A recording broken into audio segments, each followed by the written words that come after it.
is titled The Itch by Impossible Bit 995. It all started with a crack. It always starts with a crack. A minor imperfection that catches your attention during those brief moments on autopilot. For me, it happened while I was putting away laundry. I was going through the house, upstairs to downstairs, kitchen to bedroom to bathroom to basement, with folded clothes and towels in hand. That's when I noticed it. At first, I thought it was a trick of the light, shadows messing with my vision. I continued towards the stairs, but stopped short, curious for an answer. It's that feeling, you know, the one when something is off. Lying in bed at night, trying to remember if you locked all the doors or turned off the stove burners. Sitting in your car after work, wondering who you forgot to call. A word you just can't place. A memory you have the faintest recollection of. An itch needing to be scratched.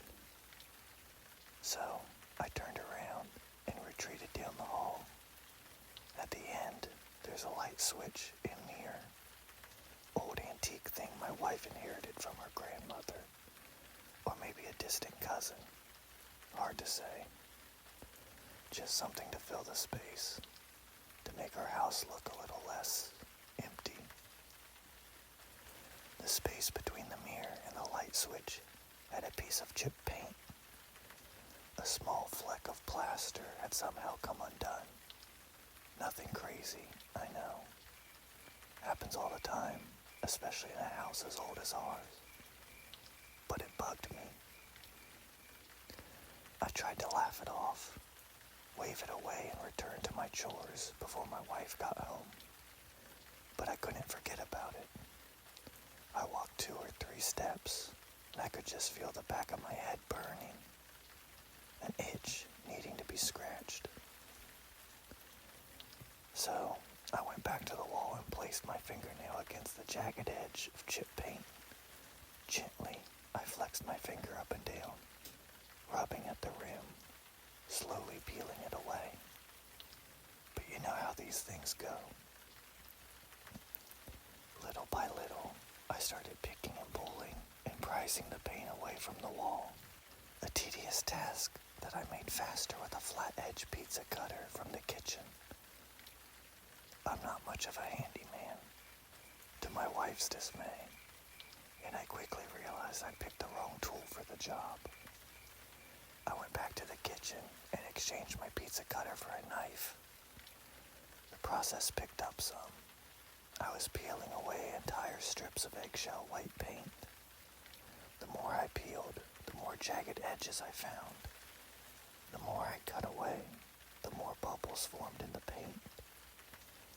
I came to the conclusion that I would just have to do away with it all and repaint the wall later on the weekend. But the tedious process was killing me, figuratively speaking. Yet, I couldn't deter myself. It was as if there was something inside the wall, calling me. While I couldn't necessarily decipher the voice, I could feel it vibrating inside my head. In the basement, with all the tools I'd amassed over the years from friends and family, I found a metal scraper. I went back upstairs and dug in until most of the back wall was without paint. There was a great deal of satisfaction there, I must admit, but as soon as I put my scraper down, I realized that there was a small crack in the drywall beneath. Same place as before, directly centered between the mirror and the light switch. I thought about filling it with plaster or glue, or hell, maybe even enough latex paint would fill the gaps. But the very idea of that made my skin crawl. It wasn't right. It seemed insufficient, indecent, distasteful. No, it too had to be done away with.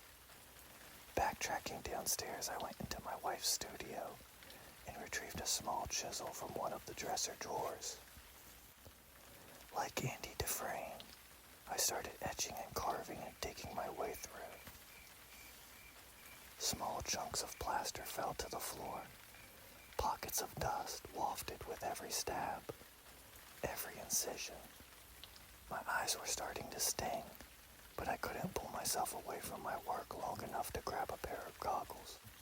I just kept chiseling, squinting against the debris. Much like before, my patience got the best of me. I couldn't stand how tedious it was, the amount of time it required. From under the kitchen sink, I grabbed a hammer. The drywall crumbled and collapsed with a number of swings. This too was, in its own way, satisfying.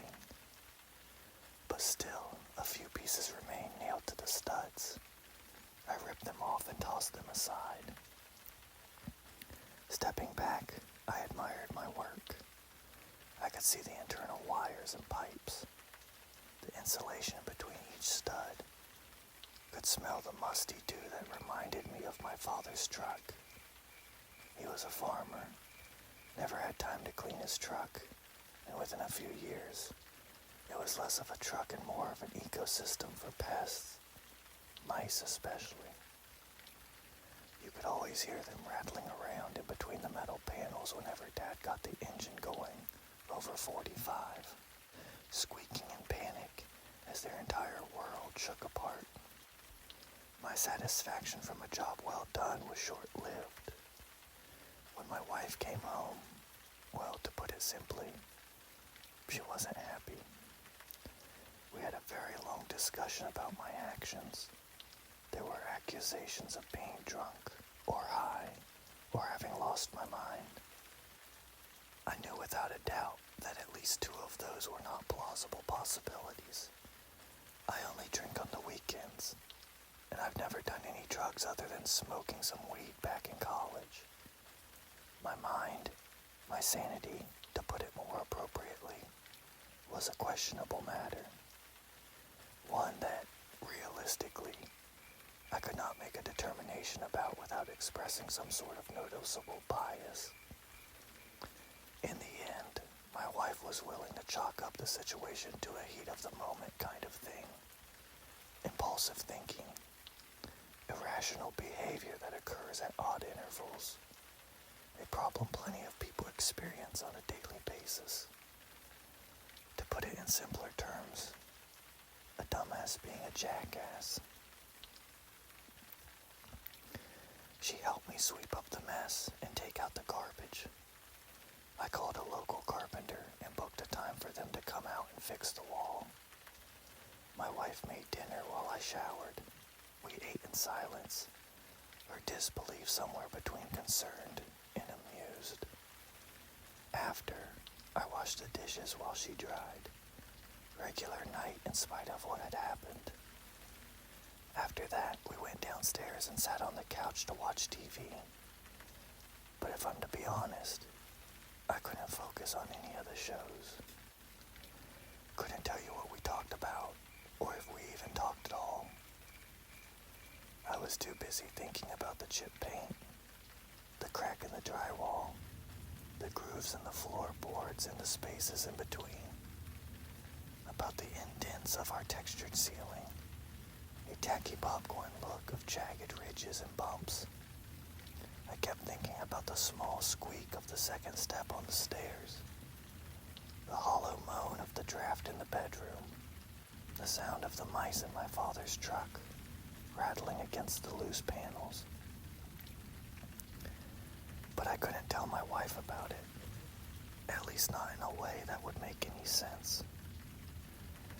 Honestly, I was getting worked up. I could literally feel my skin crawling about it, as if there were maggots in the narrow space between bone and flesh, interspersed with my muscle and tissue, worms wriggling beneath the surface. I snapped out of my fit when my wife turned off the TV and asked if I was ready for bed. I almost laughed because How the hell was I supposed to go to bed?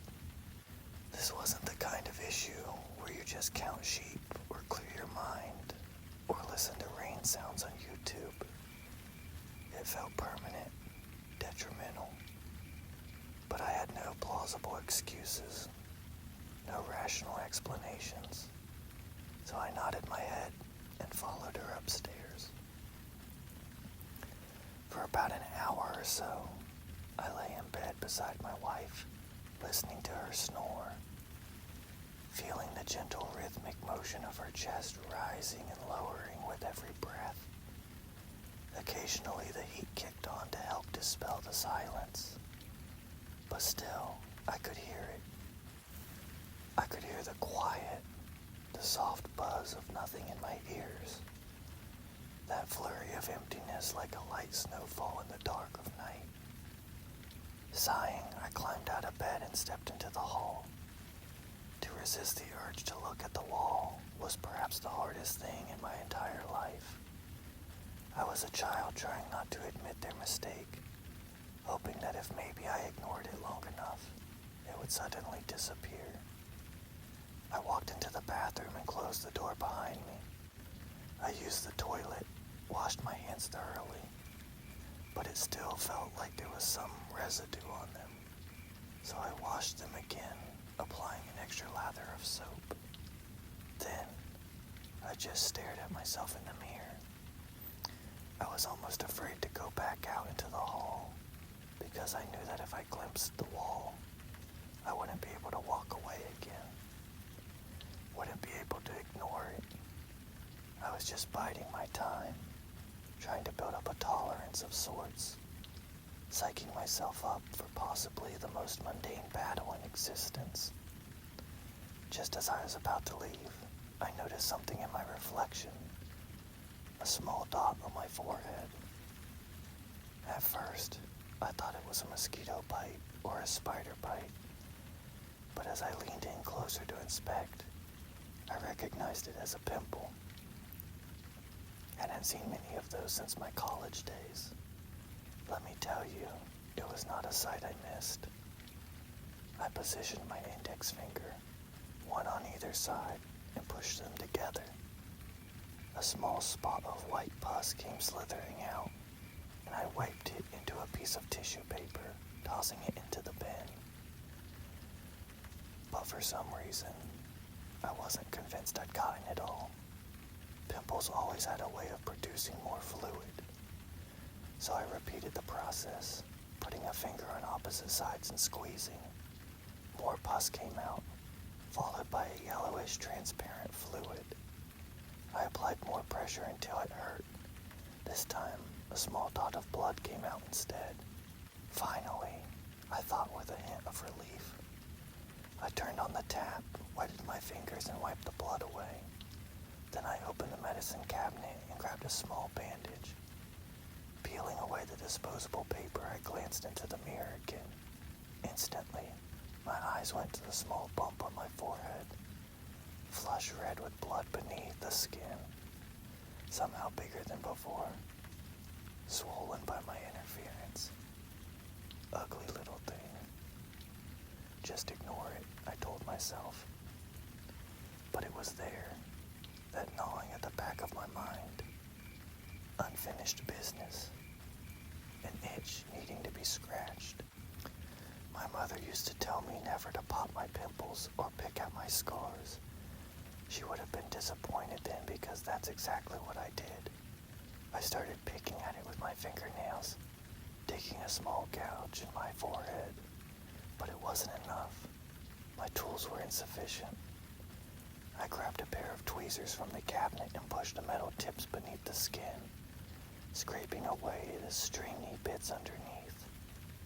The remnants of pus and hair and oil and blood and all that built-up grime.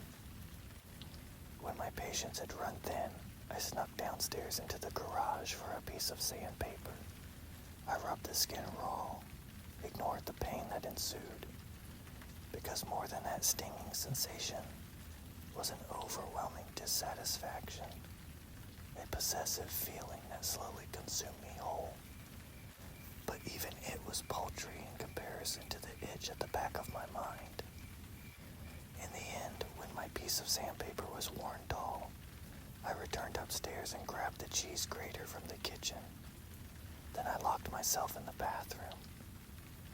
The pimple had become a vulgar mess of blood and raw skin, a hole in my flesh about the diameter of a golf ball. Putting the cheese grater to my forehead, I took a deep breath and exhaled. The itch needed to be scratched, and while I was cognizant of my actions, of the irrationality behind them, I just couldn't stop myself. Couldn't help myself from continuing this little conquest. My wife started knocking on the door, and when I didn't respond, she began pounding her fist against the wood, rattling the door in its frame, making the hinges jiggle and squeal, sort of like those mice in my father's truck. She called my name over and over. I had no words, no answers, no explanations. There was just the sound of the cheese grater scraping against my skull, tearing away the skin in an attempt to unravel what lay beneath. It's a dangerous thing, focusing on the imperfections in life, to think about an itch. Once you start thinking about it, once you realize its presence, it just doesn't want to go away. And any mention of it has this neurological reaction, this incessant urge to make you scratch. But I intend to get rid of my itch, and I won't stop scratching until it's gone.